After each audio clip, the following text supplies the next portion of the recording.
Hey, thanks for joining me. This is Terry Begg, and I'm ready to give you another video, another session of how to be in demand.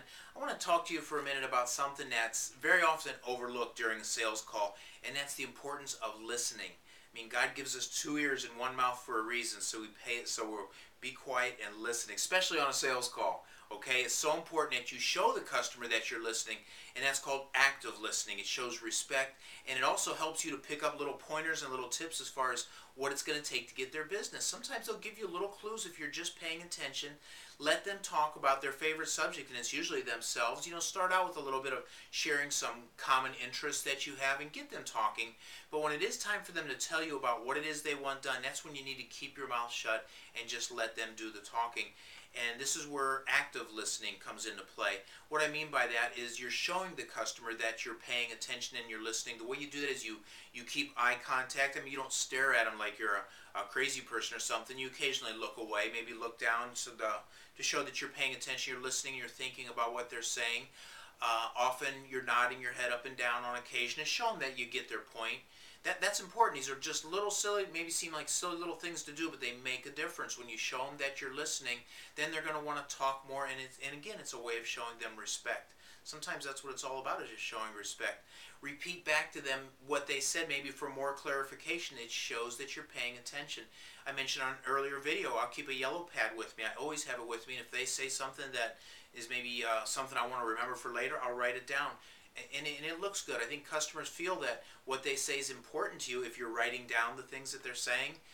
And another reason you want to do that is sometimes they'll give you little clues as far as what it's going to take to get their business.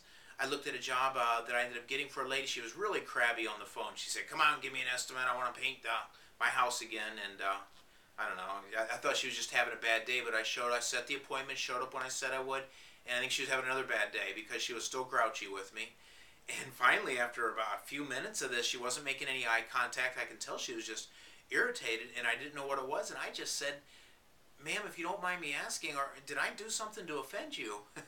And she just looked right at me, and it was like a pattern interrupt. It changed the whole way. She says, "Well, come with me. I'll show you what the problem is." And she walked me around to the back of the house. I'll never forget this, and just pointed at the ground. And she had like a raised ranch. The first story was a foundation. Up above that was the siding that she wanted painted, and it was like a botanical garden back there. I mean, she had plants. She had, I don't know, a garden in the middle, right up against the back of the house, and it was surrounded with flowers. She had sunflowers up against the house, tomatoes. And she said, "Here's the problem. Every time I'm having any work done, windows, painting, spouting, whatever it is, the contractor promises me they'll be careful, and they stomp my bushes, they stomp the plants, they stomp the flowers, everything. It looks like a herd of elephants went through," I think she said. And once I knew what the issue was, what her hot button was, by paying attention and listening, then it was easy to get the job, because I built my whole proposal around those flowers. I usually give a bid in chronological order of how we're going to do things.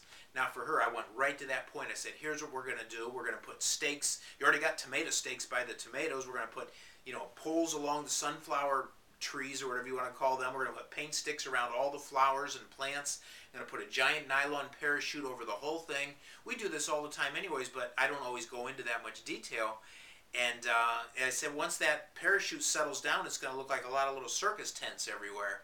And that'll tell us two things. One, where all the plants are and flowers.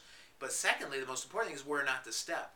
And when I told her that, I could just see her whole expression change. I mean, I went from like an annoying pest to her, a contractor that was going to kill her bushes, to like her new best friend.